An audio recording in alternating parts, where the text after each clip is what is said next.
but we did have our regional awards as well. And I would just want to make sure that I point out a couple of things. First, I want to congratulate our own EMS coordinator / newly appointed New York State CEMAC Training Committee Chairman / REMSCO member, Don Hudson, for getting the Chairman's Award. He's been instrumental in every advancement that we've had in this region. He's touched everything. And so if there was an award for everything, he should get it. I also want to recognize Vice Chair from REMSCO, David Kaldor, and our own REMAC member, Dr. Gujral, who was awarded a position of excellence. So, way to go, guys. Yeah. Second is the regional EMS agency medical director update. We're trying to have one at least quarterly. eBridge has sort of been taking a lot of time, so that's been pushed off a little bit, but it will happen. So please, if you're an agency medical director or agency manager, please keep your ears peeled for that. eBridge, okay, it's getting some legs. There'll be a bigger report under the communications. I just have to say, though, that it's been something that's been occupying a lot of time. And it's getting into hospitals. It's getting onto test ambulances. The fires from Canada that are interfering with the 700 megahertz radio, the 500 megahertz radio, is a great example of why we needed an alternative mechanism to communicate with medical control. When you have tropospheric dusting and the radios don't communicate well, or for whatever reason, now we have another tool in our toolbox. It's, you know, that's just one example as to why we should be doing it. We've been keeping it small in terms of the pre-hospital side to keep the test manageable, just to see how it rolls out. So we have 6 agencies selected. Those agencies that first volunteered and actually gave us a robust volunteer, not just like, yeah, put me into two, are Atlantic Steamer, East Rockaway, Glen Cove, North Belmore, NYU Langone, and Vigilant Engine Hook and Ladder. They'll be testing the eBridge platform for us in the region. Just NYU, you guys have to know that you can't transmit to NYU. We've been meeting with the general devices people. It first started monthly, then weekly, and now it's pretty much daily. I'm getting communications from them. So this is really starting to move. I'm very happy about that. So thank you to everybody, this body in particular, for approving the policy 3 years ago, saying we're going to do this, and then approving eBridge, and then here we are. Thanks, Josh. Yes. Good question. The 6 agencies that volunteered, right? You mentioned Atlantic Steamer. I don't know if someone's here from Atlantic Steamer or represents them, but my understanding is they're a non-transport agency. That's in partnership with their transporting agency, which is Oyster Bay. Right. They essentially function one and the same, as long as So it's really the Atlantic Steamer Oyster Bay. it's both. There's a slash, yeah. They're across the street from you. Well, Okay. more like a half So building. I figured you guys asked the question. Yeah, Thank you. yeah. All right, so I'll edit my notes there. yeah. It's Oyster Bay / Atlantic Steamer or hyphen. Okay. Yeah, Either way, it doesn't come across in text. Yeah. I know they both respond. Yeah. I just know that Oyster Bay doesn't transport back after the piece that we're interested in. Right. It's the ambulances, right? Right, that's the part we Excellent. need. So thank you for clarifying that. Let's see, we just to clarify the July 1st start date, that was for our hospitals to ensure that they are up and running and ready to go. The region was supposed to be up and running as soon as it was able to. You know, sadly, eBridge was, or General Devices was behind. The region was behind a little bit. So we've had a little bit of a delayed start, but we should be up and testing this, and we'll put a demonstration on in a little bit after the meeting about how the process is going to go. eBridge is going to be at each facility doing individual facility training, and then we're going to be doing regional training for the EMS providers as well. There's 3 dates that have been broadcast. Performance improvement and quality committee membership. I've been getting a lot of requests to join the committee. So I sent a letter to the chairman to please create a policy. I want everybody to understand that it's a confidential committee. It's not, the things that are discussed there need to stay there. The things that are reported here are what are able to be reported. So we're not just readily opening the committee to everybody without having a firm policy in place, because you need to be held accountable for that information. REMAC membership attendance is always counted and required. So just remember that this is the end of the term for everybody this year. It ends in December. Elections for officers, members, really all you have to do is just let us know that you want to continue. That's coming up in December. When communicating with this committee, the REMAC committee or the REMSCO, I would ask that you ask your agency or whoever's communicating to make sure you're using the most current mailing, fax, or email contact address. There was an agency that said, we sent you 4 letters. You never responded. We just had them fax letter. It was addressed to the Winthrop address. We haven't been there in years. So please make sure you send us the right, send the letters to the right address. Hospital wall times is something the coordinator is following in his weekly reports. You'll see a report out. You notice the hospital trends. Some hospitals are doing better, some hospitals doing the same. So before you complain to a hospital executive, check that website out. Maybe the hospital you're complaining about is actually better than everybody else. And you need to actually not complain. In the most recent governor's budget, which was just passed, they included Part S for the public health law. Previous meetings, we had discussed what Part S had contained. Not all of it was approved, but the most significant and salient portions this encroaches on the CMAC report as well. It says that the department, meaning Department of Health, shall create an emergency medical services system, perform and agency performance standards, including but not limited to emergency medical services agencies and any facility or agency that dispatches or accepts emergency medical services resources. Pretty broad, but it means dispatch, hospitals, whatever. If you take a patient or you dispatch a patient, you transport a patient, we can set performance standards for you. The performance standards may include, but shall not be limited to, safety initiatives, emergency vehicle operations, operational competencies, planning, training, onboarding, workforce development and engagement, survey responses, leadership, and other standards and metrics as determined by the State Emergency Medical Services Council with approval of the department. This is to promote positive patient outcomes, safety, provider retention, and emergency medical services system sustainability throughout the state.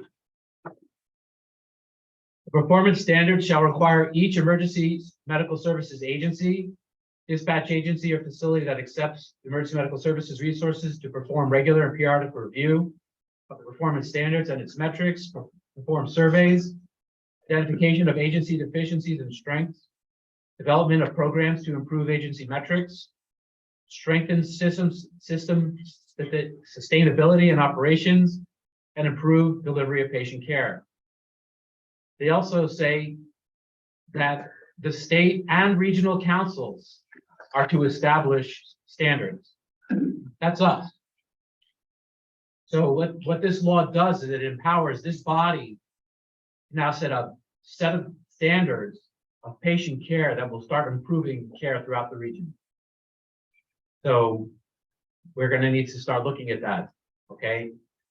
I know we're a little busy with eBridge. Once this gets underway, we're going to start doing this quality stuff. I'd rather get ahead of it than have the state tell us what to do.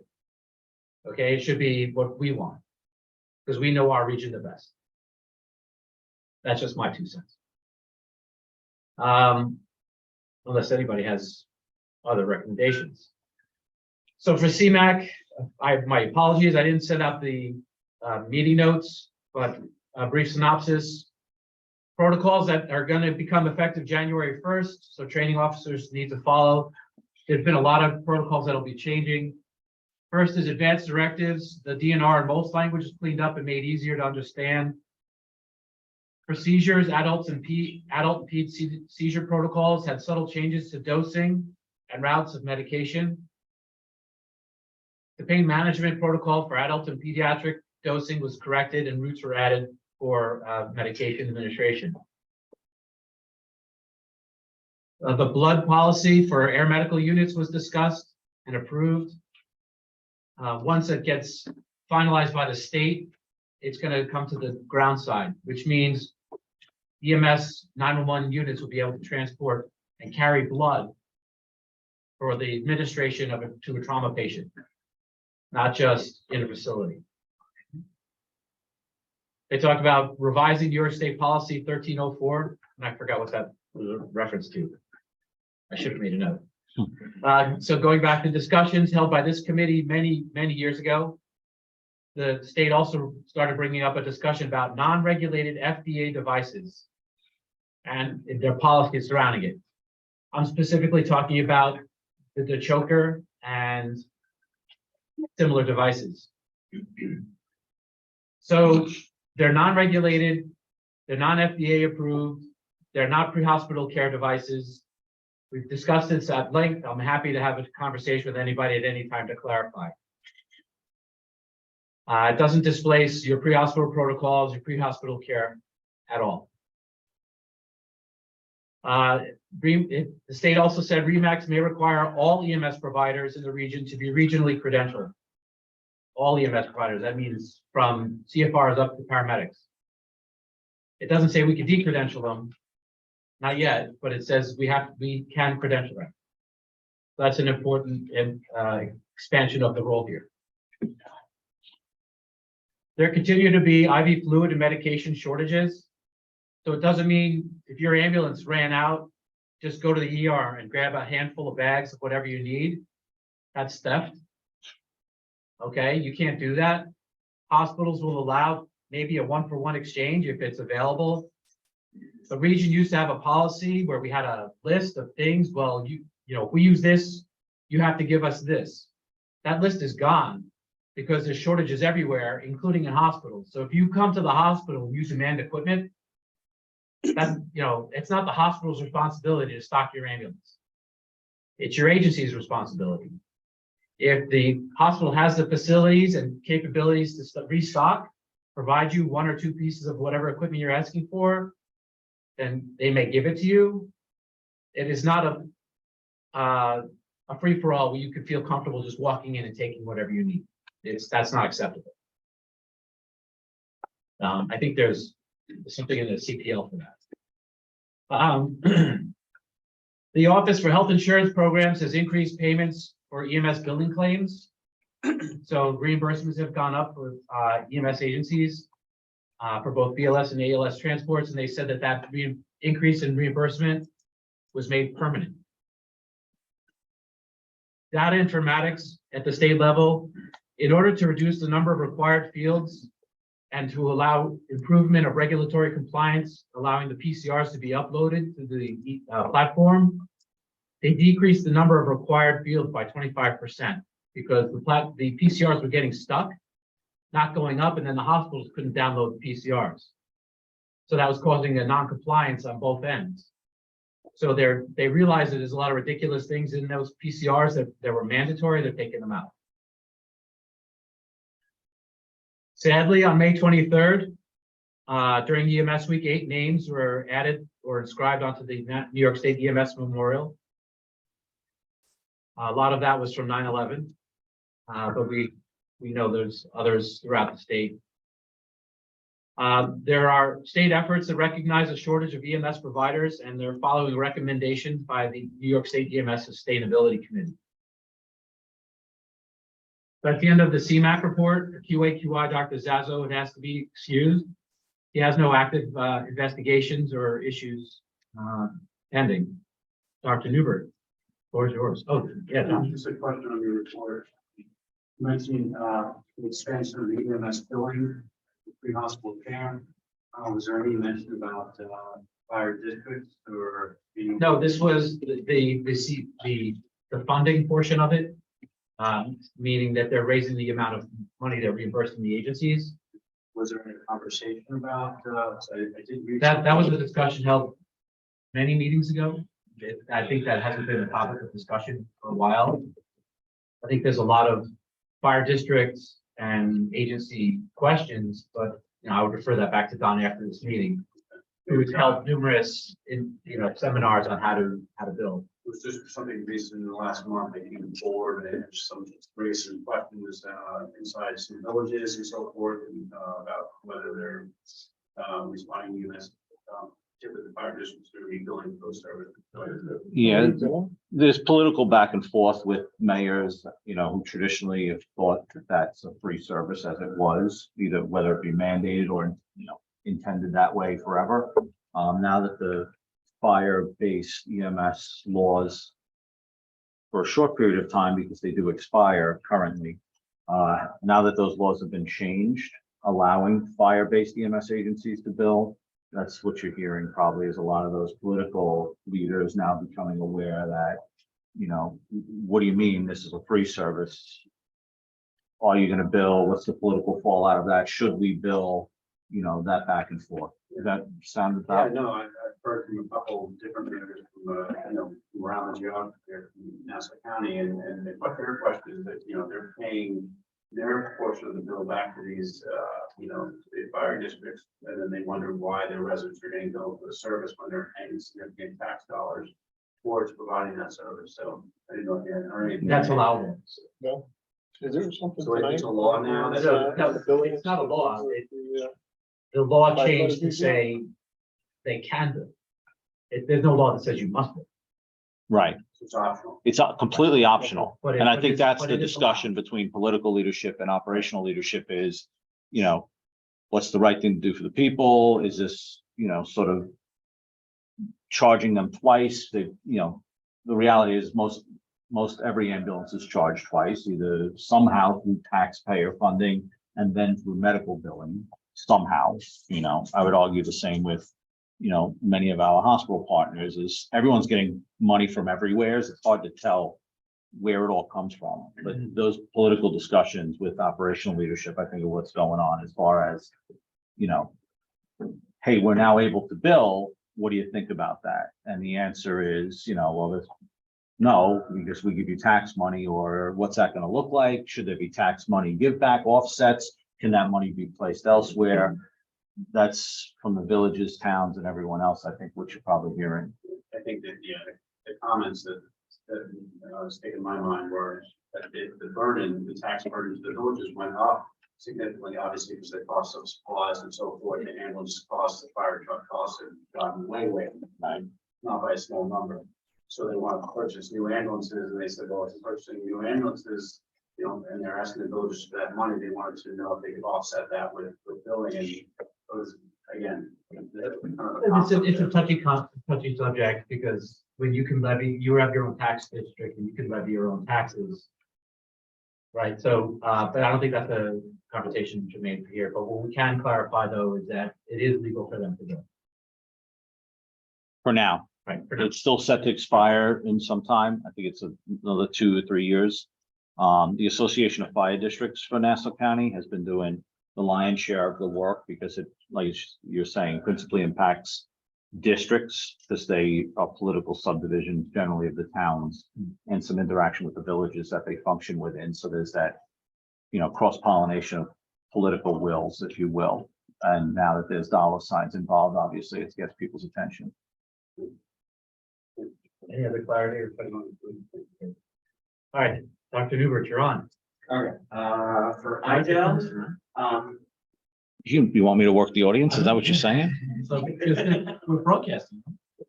Yeah. I don't know. You're the guy in charge. You're the chairperson. You're running your meeting. I don't know, this is not even on. There's no batteries in it. Wow. Yeah. All right, so forget it. You can turn it on. There's batteries in Turning it. it on. Go ahead. If anybody can't hear Dr. Newbert, just don't say it.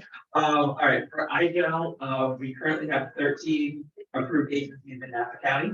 And we've been doing the training through predominantly through the Fire Police Academy, which has been extremely helpful and has coordinated and centralized the process. So that's been going really well. I have not heard of the use of it yet, so that's to be determined. We'll let you know when it happens. But I have 2 more agencies to put on board. With everyone's approval at this meeting, Glencoe EMS and Atlantic Beach Rescue would like to join on, and they both have submitted completed applications. So we'll do that in new business. We have a couple additional classes coming up. The Fire Police Academy will coordinate that. And it's ideal if we do it through them because a few agencies helped did some stuff on their own, but then they had to coordinate with Hudson Valley, and it's much easier if we can do everything through one location. Also, a couple questions have come up from agencies that are ALS agencies. It is a BLS IGEL program. There is no restriction or specification of which supraglottic airway an ALS agency uses. So if they want to use the IGEL, they're more than welcome to, as long as they medical director trains the personnel. So this is specifically the BLS IGEL, and they use the IGEL for this pilot because it's probably the easiest supraglottic airway. It doesn't require balloons being blown up and stuff. It's just a one-time placement and then secure it and verify it. So that was the reason that for the BLS pilot, they went with the IGEL. It's just the simplest device to use and to teach. And if I can, only for adult in cardiac arrest. Only for adults in cardiac arrest. Right. Yes, correct. Sometime in the future might be something else, but for the pilot itself, adults cardiac arrest. That's right. That's for the BLS only IGEL. Right. Yes, for anyone involved in the pilot, that's the BLS, so that's the pilot. It's BLS providers, adult cardiac arrest, and the IGEL. If you are an ALS agency, the pilot has nothing to do with you. You do whatever you and your medical director would like to do within guidelines. Thank you for clarifying. All right, so that's any questions on IGEL? And then any other agencies want, Chairman Mackey had asked me just to have them either reach out to the REMCO or to Don or to me directly, and we'll send them the stuff to get them on board. All right, so then for RSI, we're nearing the finish line, but there's a few items that still need to be addressed, and I'd like to address that in new business also. So basically, 1 second for me. All right, so we have one agency that has indicated that they are ready to go, and that would be New Hyde Park has submitted an application. So right now, the RSI committee was the committee that developed our RSI program. I need a motion when we do the new business to transmit to move that committee over to an operational committee, so that way we can start reviewing the applications, setting the standards of like which airway course we're going to use, and start approving the agencies and the personnel, so that way we can implement the RSI based on everything that we've developed. So we have the policies and procedures, we developed all that all got voted in at the last REMAC meeting. But this one, when we do the new business, I'd like to have a motion, if we could, to establish that RSI committee as an operating committee. At this time, I asked the people that helped develop it who were still interested. I have 9 paramedics and 4 doctors that were part of the development of this that want to stay on the committee. If everyone's comfortable with that, I'll just use those 9 medics and those 4 doctors, and we'll make that the committee for now, and then we can adjust it later. Unless someone else has another idea, that seems to be the most practical way to do it. And they were the team that helped develop it in the first place, so they've been involved from the beginning. So that's if that's okay with everybody, that's what they're planning on doing. But we'll bring that as a motion. And then also, I'd like to continue coordinating our training with Fire Police Academy when we can. And then I know that Northwell has been doing a bunch with their airway class. I was just talking to Dave, so that's the part we'll figure out once we operationalize that committee, which course we're using and how we're doing that. And we do that. We haven't explained that yet, and we need to flesh that out. So that's where we are with that. But once we have the committee operationalized and we can assess all that, then we'll review New Hyde Park's application because they're the first one to put it in. And we'll review the applications for their medics to make sure everyone has the proper credentialing. And then once that's done, then the committee will come back to that and say this is ready to go. So almost there. But we got to make sure we have those last operational pieces in place to make sure that we follow the policies and procedures we already agreed on. So that's where we are with our advice. So I'll bring up those 2 motions in new business. Great, thank you. Any questions on that? Everyone okay with that? Sounds good. Okay, great. All right, protocols, Dr. Ryan. There's no meeting, we didn't have any on our agenda. Okay. Thank you. So for credentials under new business, we're gonna have to, we'll be approving, the switch of agents and medical directors. Policy, Doctors Vermonte and Dishner. I know Dr. Vermonte asked for the excuse for the meeting.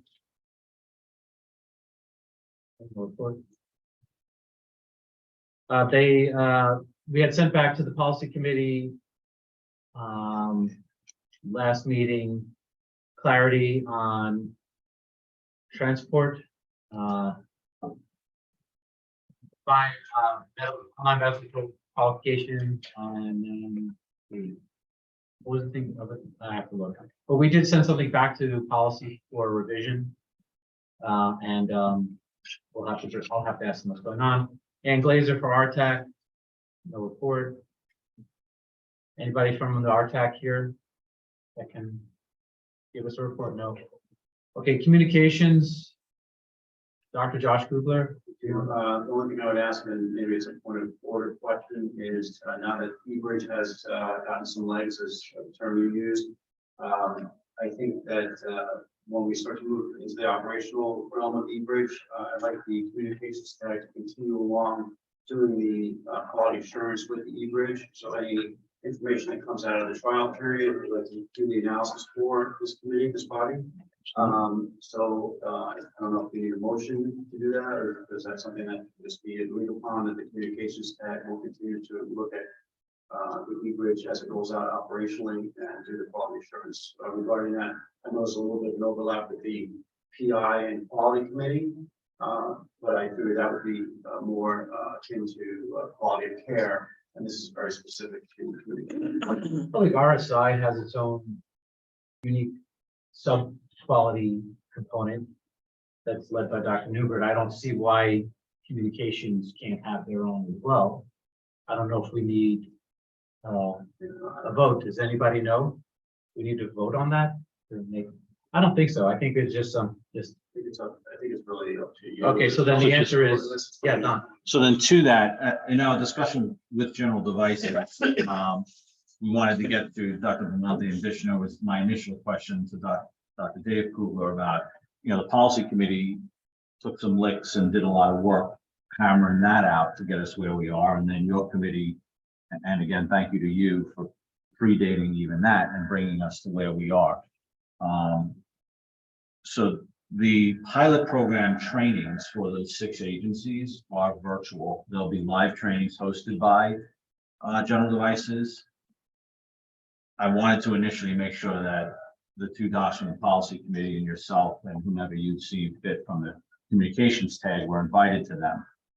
In conversation with Dr. Kugler, we then, or you, I guess, said, why not be inclusive and invite everybody? So later on today, I'll send out those links. I didn't want to blind everybody with 3 calendar invites, but if you see 3 calendar invites, it'll go to all REMSCO and REMAC committee members.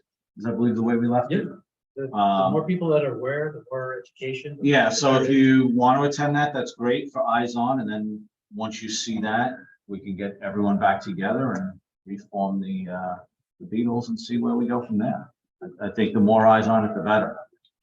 And it's a whole new quality communications / crossover thing. There's a That's special software tool called Describe. No, I think, yes, from my point was just that I think with many eyes, it's great. Right. It's a collective way of doing it in a collaborative way.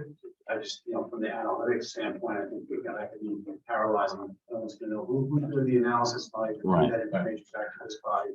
So we can, discuss it. absolutely. So yeah, I'll share with you an email I got from them regarding a playground for the Describe X server, which is the regional server that will see every communication, not just the hospital-based server that will see only the communications to each hospital, or the medical control server that will only see the communications to medical control. This is the overarching, But in order for us to broaden the scope, right, we would want to make sure that we're doing the quality, the good basic work up front, and then we can, from that point, once we've established that as a body, then we can expand the scope. The sky's the limit. Yeah. just grab me afterwards on each of them. So there's just a couple of other things. I did share this on the ED committee meeting, so please don't right now. Excuse me if I'm sharing your thunder. Oh, it's okay. It's just part of your report anyway. So I got, like I had mentioned, we've been first communicating with General Devices monthly, then weekly, now daily. The hospital update is basically NUMIC is ready to rock. They just need some training. Northwell's picking leaders for each facility and picking the equipment for each facility to run the workstations on. Catholic Health Systems, St. Francis is ready to rock. Mercy is ready to rock. They just need some training. I don't have anything about St. Catherine. Let me say Joseph, sorry. Mount Sinai, eBridge is on a few test computers. They just need some training and they're ready to go. I mean, isn't this great? Like a month ago, it was just NUMIC. And thank you, by the way, for being because of you guys, you push everybody. You kicked us over the edge. So thank you. Lastly, NYU Langone, GD is working with them to install everything.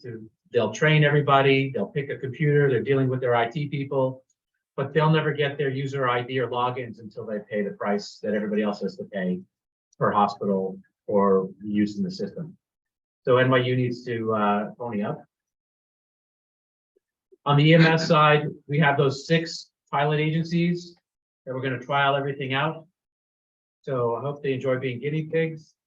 After that, Don has the honor and privilege of sharing 520 other EMS accounts and supervising the rollout. So that'll be his night and weekends. So we'll each need to buy him a bottle of whiskey or his favorite beverage. You had it right the first time. Yeah. So thank you in advance. You're welcome. Anything else regarding communications? Okay. Nassau EMS modernization tag, redesign tag with Dr. Newbert and former Chairman Diver. There's been no meeting. Still on hold. Right. I don't think there's been a meeting with the county side either, with Last Chief year. Darrow, Yeah. with the commissioner. July. Right. So I think that as we're sort of stretching our arms once again, unfolding our wings after COVID, we're catching up. And there's a lot of things that we need to fix first. But we are moving along. Believe it or not, the region is starting to look like a region, and we're going to look like a providing regional EMS, and it's starting with eBridge, starting with this EMS tracking system where we're going to know which ambulance is closest to which call, provided the agencies participate. I mean, there's so much going on behind the doors. It's incredible. So thank you, everybody. So with that, and add on to the agenda, not in the agenda is the Nassau County ED committee. Yeah, so in addition to eBridge, we also talked about iGel and verification for RSI. So we're talking to something that very cool, and we want to locate the form for the ED providers to verify shoe placements.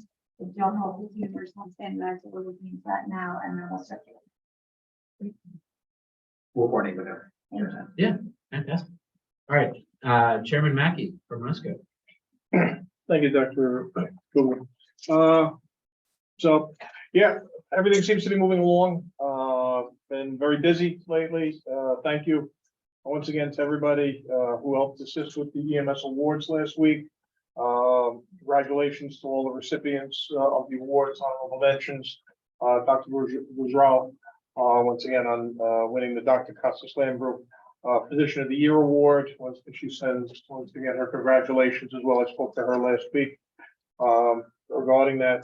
We're looking at once again possibly expanding the criteria to make it a little less rigid and stuff. We use the state criteria for events in the future to award for specific types of incidents, and also expanding the committee to look outside now that COVID is over.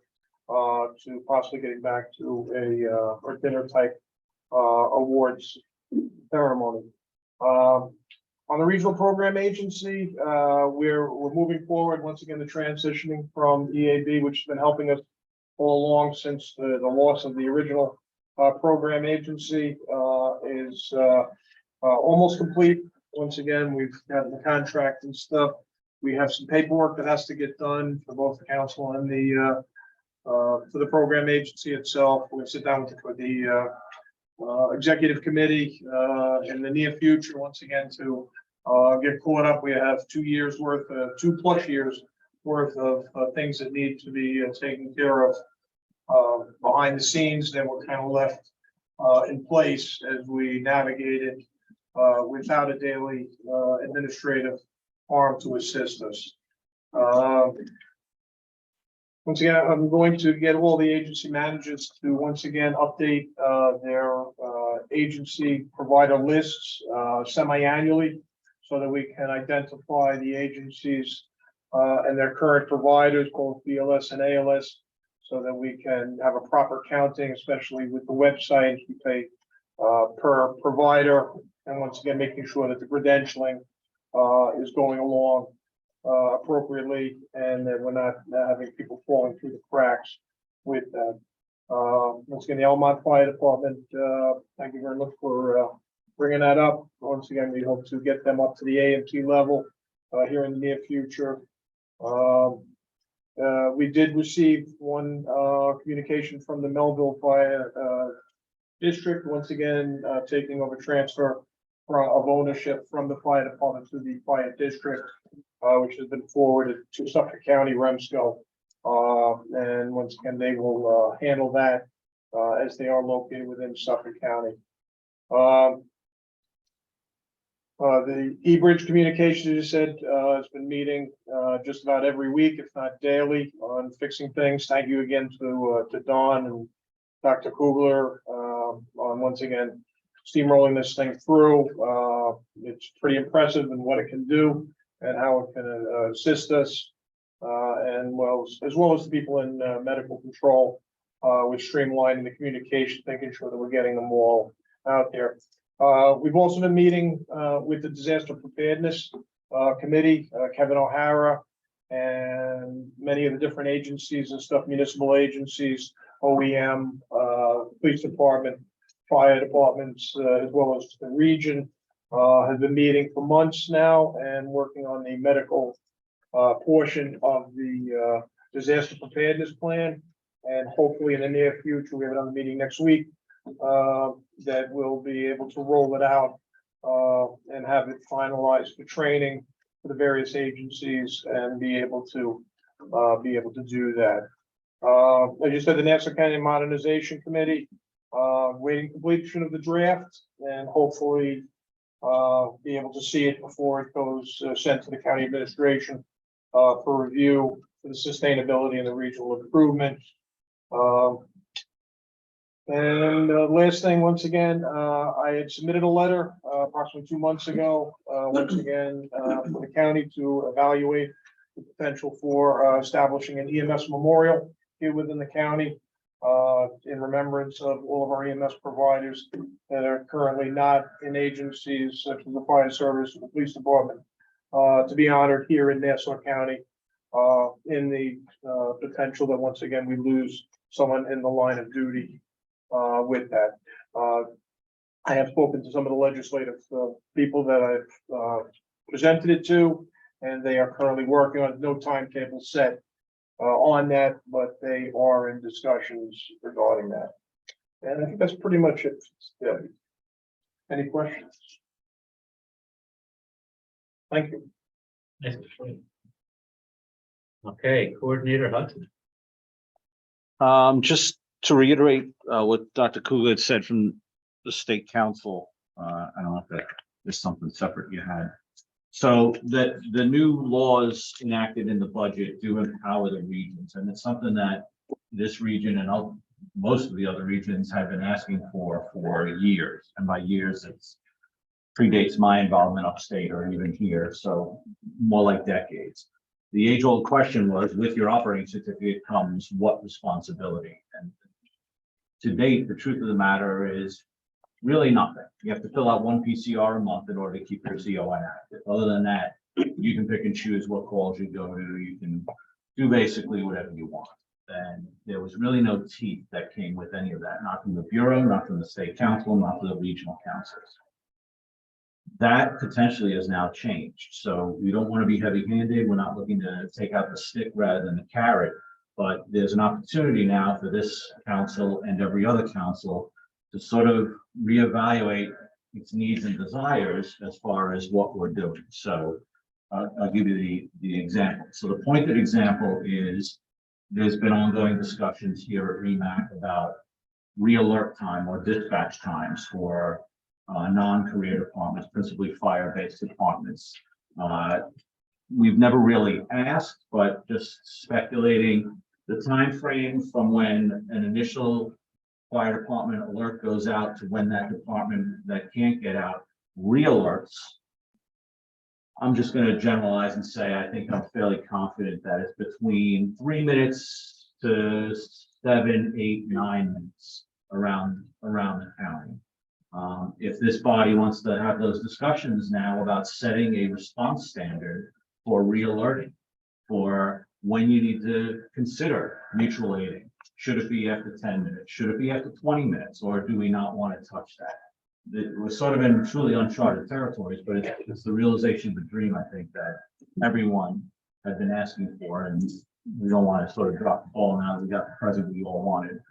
You know, so that's all I would do, is just to, you know, spark the conversation and put it on future agendas about what do those performance measures look like, and how do we get that right for our region and our agencies. The whole purpose of this is patient-centric, of course, and it's to prop up agencies. It's not to hurt anybody.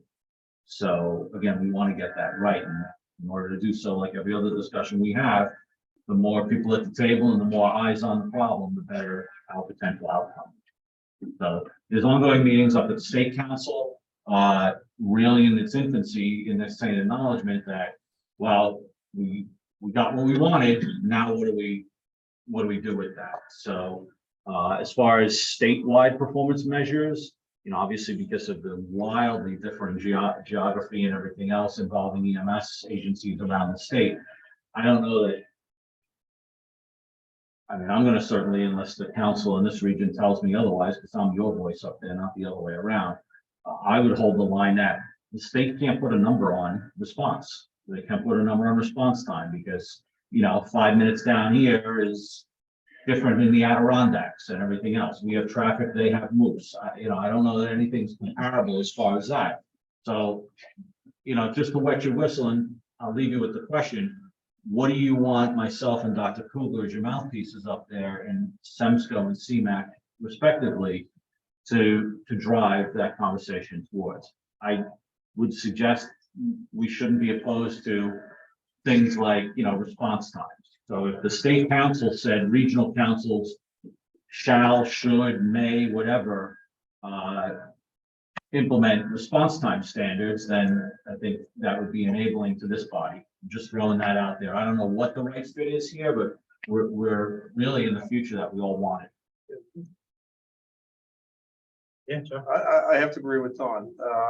One of the things that drove me to get involved, especially on the upper end of the council and stuff, was I seem to remember maybe 5 or 6 years ago and stuff.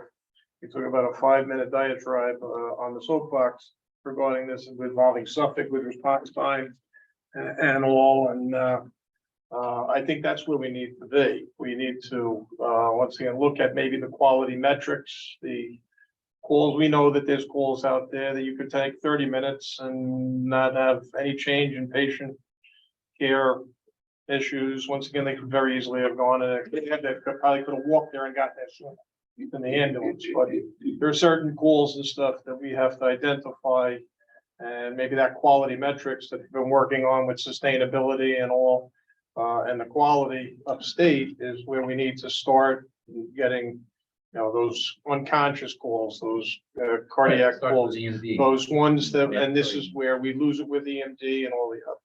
But maybe that's some place that Dawn is right. We we have to set a standard and stuff for certain types of pools, priority pools, which I believe you had mentioned during that, once again, with Suffolk, taking out the stick and once again, forcing them into a situation where they had to set a standard for certain types of calls, what level of calls and stuff, on what their response is to the firehouse or to the ambulance corps and getting out the door and, because everybody is different, as I said, some are 2 minutes, some are 4 minutes, some are 10 minutes, some they'll just throw it out to everybody and hopefully somebody will go. And we need to, Right, so I agree need to with get you. to that We need point. to- Maybe one of the first projects is establishing the MDE system in that line, called 911. We're actually triaging at the point of origin of the receipt of the call. But again, that's something we could do moving forward once we get E-Bridge in. well, as you said, with this new, as you mentioned, with the communications and the patient, the responsibility of the patients and everything else, these agencies are gonna have to conform in communications and their response tactics and stuff to Correct. be able to meet those challenges and meet those standards that we set. Regardless of who's dispatching that call, they have to meet those. Right, it doesn't necessarily need to be somebody who lives there. It could be one of us visiting there. Watching a ball game, going to the beach. And now all of a sudden you're in need of an ambulance. You don't want to wait 30 minutes for your heart attack. You want to be cared for by the most appropriate, most qualified pre-hospital provider Then we could in a timely fashion. continually resetting the clock as we're doing that.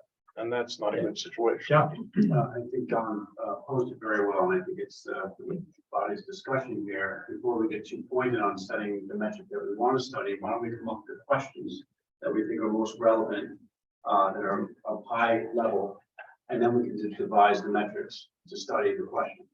So I think we should come up with questions that, that face this region specifically, and obviously there can be some similar, some dissimilar around the state.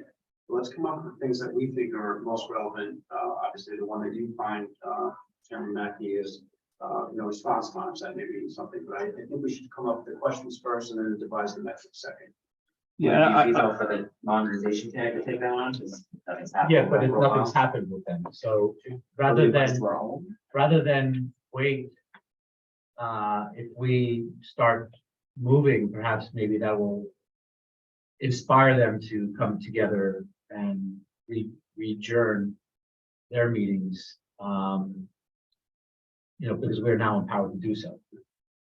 Let's be relevant. I mean, the key is to, when you devise these things, be relevant, and things can change time. Obviously, if a COVID comes, certain things will be more relevant than things that we may be looking at. So we need to put a hierarchy on them, and we shouldn't try to bite off more than we can chew. So we should probably pick one or two, probably just one. And then once we develop the proper metrics and we're testing them and studying them, then we can add the next. Absolutely. Yeah, keep it. And then I guess, Don, great question when we framed it. Who does that work? So is that work falling into You do. a quality? the next chairman of REMAC. Is The that vice falling, chair. is that falling under a quality committee? Or is that falling under some other committee, or redesign committee, or whatever, and we can discuss all of that, but I think it's, like, river through the sauce as well. A lot of experience. I think that's gotta fall into the quality. Doctor, I want to be, to your point, I think that's the quality metric that you have to look at initially, to see what's going on. And when you look at that, you have to also figure out how you're gonna define it. What is defined as the time from the call comes into the ambulance, gets on scene. What actually parameters are we looking at? I think that's the way we start to lay this out. Yeah, I'm not even suggesting we look at response times, I'm not, I think. No, just, that's part of this conversation. So I think whatever metric when it's set up, you just gotta make sure we're all in line with what we want to look at. Sure. So, what'll happen is maybe next month, once E-Bridge, we have some input from E-Bridge, we can start tweaking that. And we could also start and joining a committee to just solicit ideas for what we should be looking at. And we'll start moving that part forward for quality improvement. Yeah, Don. I was just gonna suggest, maybe there's a real opportunity here if we zoom back or step back a little bit. So respectfully, I would suggest to the docs, there's an opportunity here to approach your agency leadership and then collectively go to political leadership in your region, in your area, and open that conversation about, reintroducing each other, making sure it's a collaborative effort, and then asking each other collectively, so what is it that's important to you when you look at our organization? Is it response times? Is it clean uniforms? Is it, who knows? I like when the truck's washed. You may hear all kinds of other things. We want all those ideas, and then we can prioritize them and see what's realistic. How does it impact patient care? We don't want to shoot blindly, and the sky's the limit is sort of daunting. So we need to start someplace. But I think it's a nice time to reopen those lines of communications and reintroduce ourselves to those that we work with and within, to sort of find what's important. You can see me, Dana has more work to do. I mentioned the hospital. Yeah, okay. There you go. Okay, any other discussion on this topic? It's great because as we move forward on one issue, we're seeing more issues, and it's just, we keep growing and improving. All right, so, having no further questions for the, coordinator, anybody from the chief fire marshal's office? Okay, so under unfinished business, E-Bridge updates, I think we're pretty done there. IGEL, so we got updated there. Is there any other old business that we need to bring up besides the policy that needs to be addressed but can't be? Okay, under new business, I need somebody to make a motion to approve the upgrade of Elmont Fire Department to AEMT level. Josh, second, Dave. Okay, anybody opposed? Okay, so moved. Credentials Committee, we need approval for Dr. David Tran, who's already been approved by this body as an agency medical director to replace Dr. Coletta, who's retired, for the Seacliff Fire Department. I need a motion. Dave and then Josh. Thank you. You guys are doing a great job. Yeah, okay. Any opposition to that? No, thank you. Okay, so Dr. Newbert, do you want to bring your motions forward for the BLS IGEL? Yeah, I'd like to make a motion that we allow Glencoe EMS and Atlantic Heat Rescue to join the program. Second. Okay, so John can't go up. So Glencoe VMS and which one again? And Atlantic Heat Rescue. We'll send our applications out to Hudson Valley. Yeah. Right in. So Oh, we should put it. Yeah, they do within a few weeks. Their administrator very good. okay, again, anybody opposed? Okay. Policy Committee, RSI, the Nassau Transportation Decision Policy, which was sent back, wasn't tabled, it was sent back to Policy Committee, will be brought up again under unfinished business. Is there any other new business for this body to address? Need that other motion. Yeah, the RSI. So Yeah. I'd like to establish an operational RSI committee comprised of the members that have already indicated interest that were involved in the development, and then use that committee to review policies, review the applications, approve people for RSI, and bring it here for as a second motion so that one here to approve that. Basically, operational RSI Committee. Correct. RSI Foundation. Don Rowley and Jim Ryan. There you go.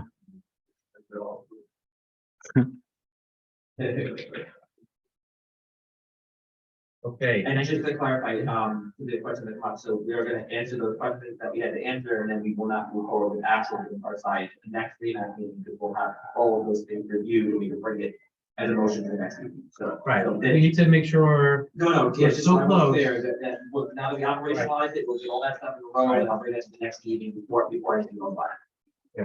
we don't want to create a mistake. So we did not. Okay, anything else for the good of the order? There's always one motion that's always in order.